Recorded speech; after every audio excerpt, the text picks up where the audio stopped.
Hey, art therapist friends, welcome back. So today I wanted to talk about, how to change, words into visuals. So I had a question one of my past clients asked me and said, Christina, how do I take these attributes that I've put together for my brand image and turn them into images, like actual pictures? And I mean, it's a very good question because it's it does require more planning and more digging and brainstorming and articulating. And I'll show you an example in today's video in terms of how you can approach, doing this type of work. Because usually, designers such as myself, are able to do this very efficiently. And, it's all about, asking the right questions to yourself and, and being, I guess, very observant about the things around you that relate to that word. So we'll dive a little bit deeper into that today. So stick around. I want to say that these brand attributes is what we call them. They are adjectives that describe a noun, aka your art therapy brand. So it is part of the process of brand planning and creation. So things stem from words, and words are then translated into visuals because it's hard to create visuals without the words. So, and I mean, it could go the way around, but in the state of creating a brand, we formulate first words between, the client and me as the designer. So for you as yourself, as the art therapist, this would be a discussion that you could have, with any past clients that you've had.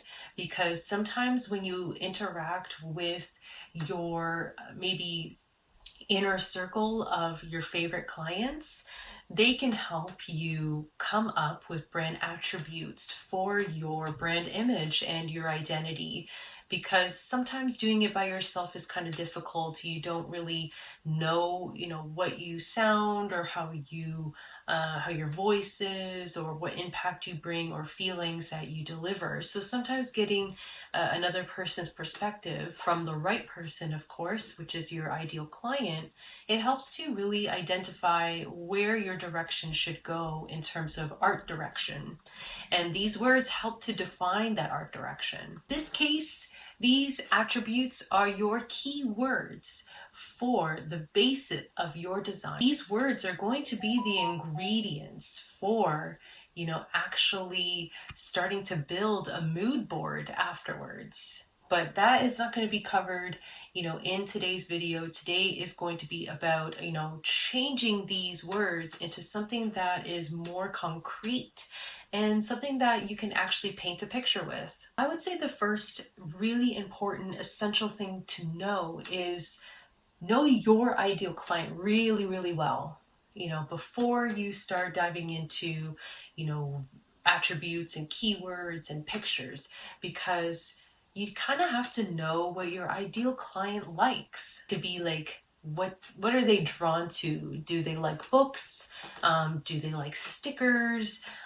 Do they like plants? There's so many different interests, right? So you kind of have to stem into their interests, and this can kind of guide you in terms of maybe the types, the aesthetics, you're going to be diving into when going in with designing your art direction for your brand. Another thing to really focus on too is really what do they care about, right?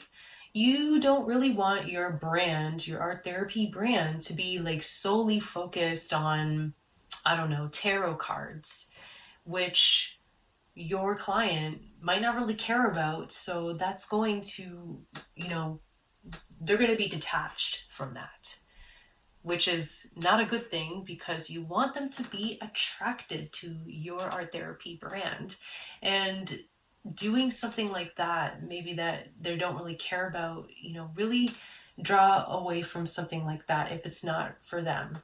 you can't force it either. So you kind of have to lean into what they care about, what their interests are, what they like, what's their environment that they want to be in, right? Because essentially, when you are crafting your image for your brand, your art direction, this is going to paint the picture of the type of culture you're going to bring to your ideal client, right? So that really is very important in terms of trying to get a glimpse of, what are you going to bring to these people? And, this in itself can bring some curiosity to your ideal client to say, oh, this person, really likes plants like me, and I love their environment, and I feel like that's something that I vibe with, I go with. So this is something you need to be very aware of when it comes to knowing who your ideal client is and having your visuals speak to them, right? So that's the idea. We need to attract them by understanding who they are as a person first. Maybe your ideal client is somebody who is your ideal client is moms. We can say that. So, what can we describe them? Well, we can say that they're very nurturing, right? So, just by the word nurturing, what comes to mind, right? What does nurturing look like? So those are some branches that you could really start to go off of. So nurturing, maybe that looks like a blanket, right? Like that's something that we wrap ourselves in and it's warm, right? So that is something very good imagery to have, about this person. So what's another thing that's nurturing? And it could be, it doesn't have to be a thing. Maybe it could be an environment. So what is nurturing? What's a nurturing environment? Is it maybe a forest? Because a forest is surrounded by nature and very like nice sounds to calm a person down. That's interesting, right? What else is nurturing?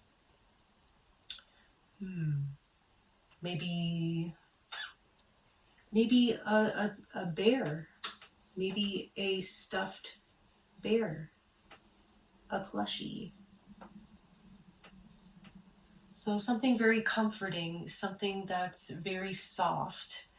So these are interesting things, right? Because they're a little bit more concrete. You're able to kind of articulate, okay, this person reminds me of like a plushie, or they are very mysterious or very calming, like the forest. So that's interesting. And then in terms of like a blanket, well, they feel very comfy to be around and they're very soft and warm. And I think that's a really great example of getting some descriptive words down for your ideal client. So, yeah, now we can go even further to this. So, even if we want to dive deeper into more visual concepts, right? So, if we're looking about colors or looking at shapes, this is something you can really dive deeper in. So, a forest, well, we know that a forest is green, right? And the green is a very calming color. And it's a very nurturing color too, because it's a color of life, right? So that's a really interesting analogy as well. Now, what about a blanket? Well, that one's pretty straightforward, right? In terms of design elements. So we can make curvy lines or shapes, like a blanket. Or we can have shapes like surrounding elements.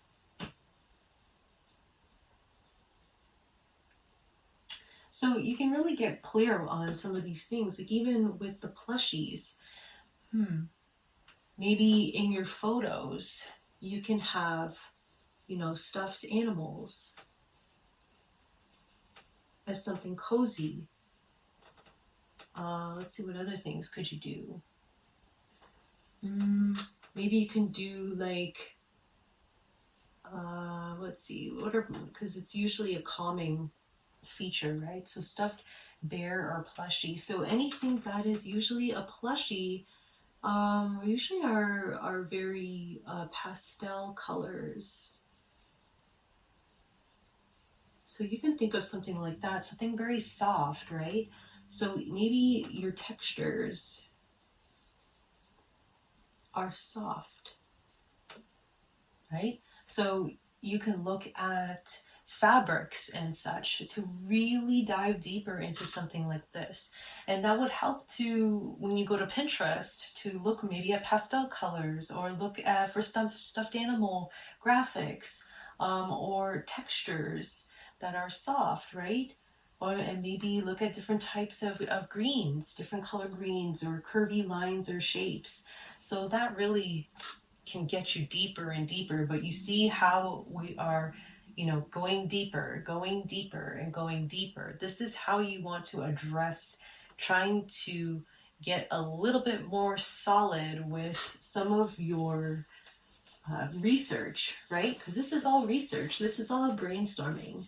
So, just something to keep in mind when trying to find ways to see, by doing this activity, it saves you the trouble of, having to rely on just dictionary and thesaurus words, right? Because yes, you can essentially start there with developing really good attributes and adjectives that describe your brand characteristics. But again, they could be so overwhelming. So definitely use a dictionary or thesaurus to, some extent. But again, there's a time to, draw the line to say, okay, I have my words and now I'm going to apply them in a more deeper way so that I can articulate photos to attach to them. So, yes, don't be afraid to go into the actual dictionary or thesaurus to dig a little bit deeper here, but we certainly want to still focus on articulating these words into visuals. That way, it's going to be easy to streamline to actual visuals in the end. So, I'm going to show you another activity to do as well. So, you know how we did the mind map with just that ideal client? So now what we're going to do is we're going to put, art therapy brand name in the middle.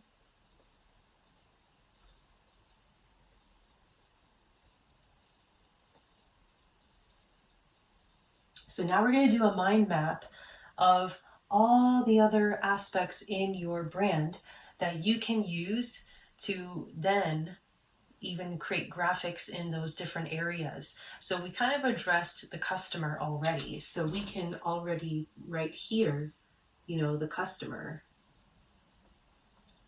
And we discovered that the customer are moms, right? So we know from what we've done the mind mapping about is that, they are calming, right? They're calming, and calming is attached to, a forest, blanket, a plushie, right? So we kind of dived into that and we looked at, pastel colors. For the blanket, we can look at soft textures and fabrics. So you see how we've scaffolded that out. Now you can look at culture, right?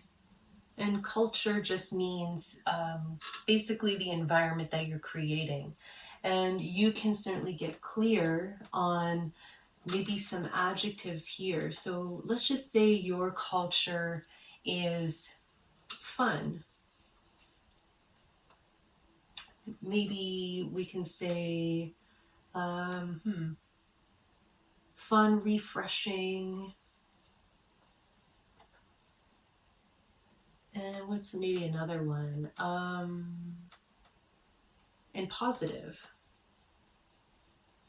Okay, so with this in mind, how do you dive deeper here, right? And I'll just kind of show you the other parts too. So we got customer, culture, voice, impact, and feeling, and then X factor. And again, I'm not going to do all of these. I'm just showing you how you can articulate, this even deeper. So I'm just going to start with culture. So fun. Well, what is fun, right? What can we picture, as a design element as fun? Maybe multicolors. Multicolor. I can't spell today. Okay, multicolors, right? That's super fun. Now, what about refreshing, right? What is refreshing to us? Maybe, because refreshing is kind of hard because it could be like a drink, right? So we can think about a drink that's refreshing. Maybe it's bright clothing. So it's very refreshing and light. Now, what about positive? Well, we can say, high energy photos. Maybe of people smiling, right? What's another thing that's positive?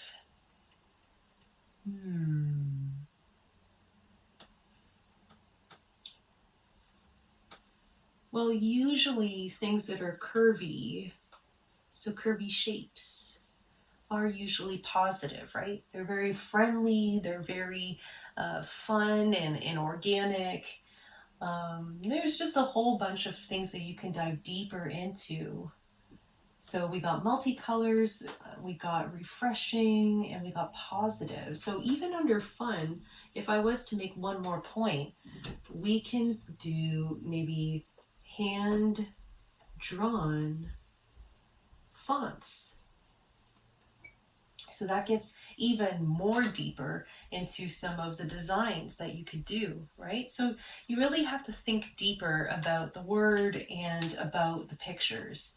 But essentially, that's how you go about with making those a little bit more concrete that you can take with you for scrolling on Pinterest and building your actual boards. And I wanted to share a little bit about how to approach Pinterest. So now that we've done the digging, we've done, the deep work in mind mapping and brainstorming and collecting our attributes and adjectives basically to describe our brand.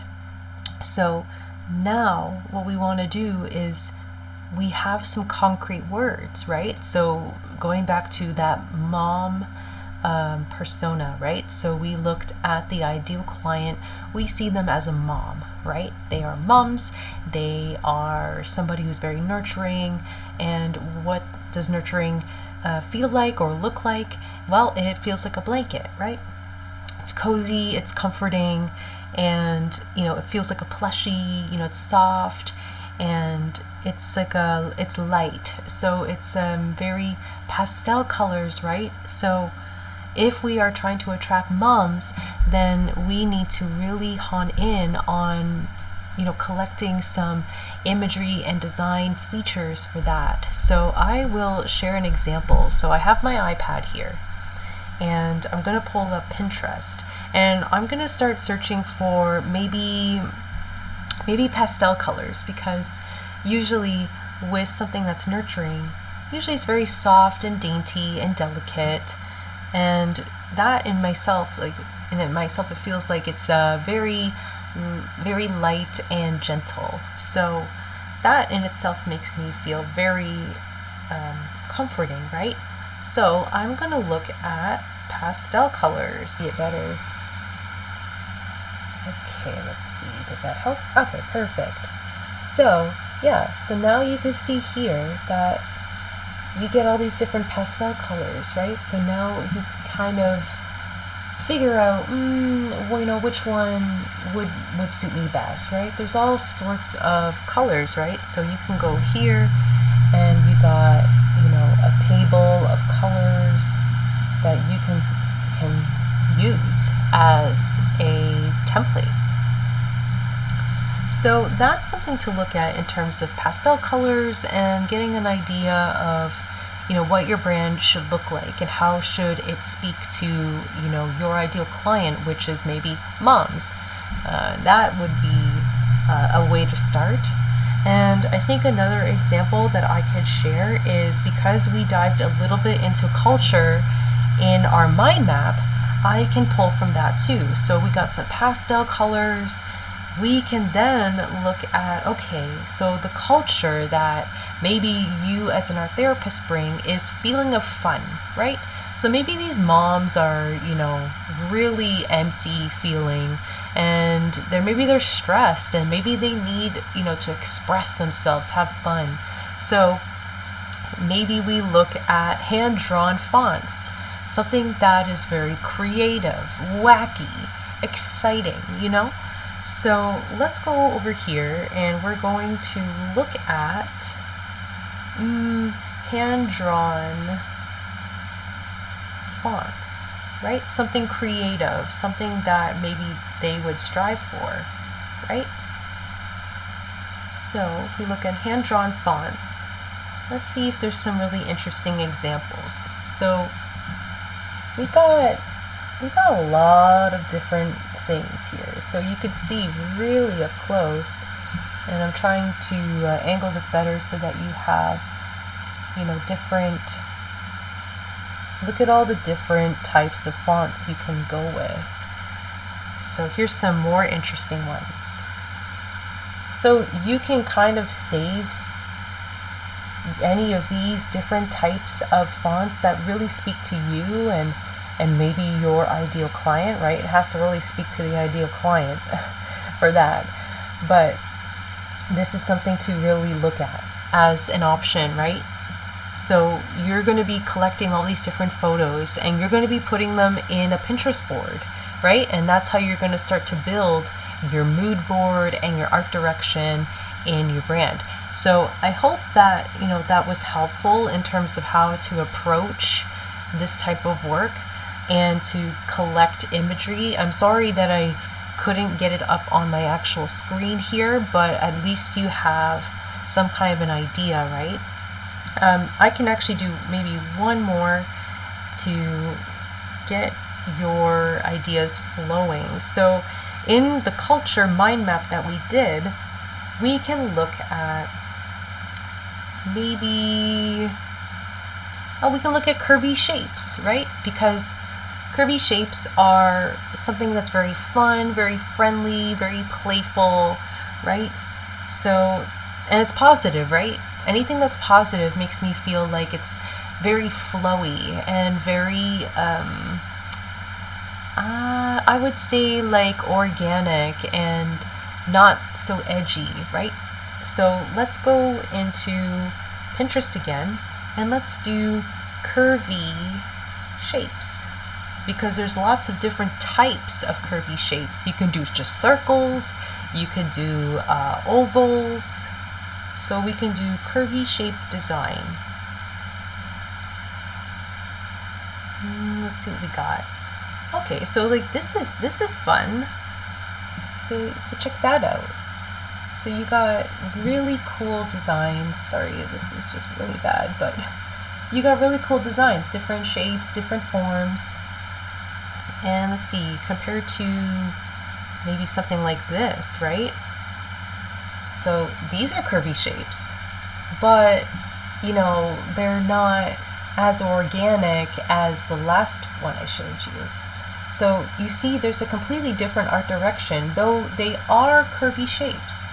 So again, it really depends on kind of what the approach is going to be and maybe what your people want to see, right? You can even, create 3 mood boards and share them with maybe your very close ideal clients that are your favorite clients, and they can give you feedback and say, I prefer, mood board 1 than mood board 2. You found that helpful. That was just a little 2 cents from me in terms of how you can change your mindset around how to approach attributes and translating them into visuals.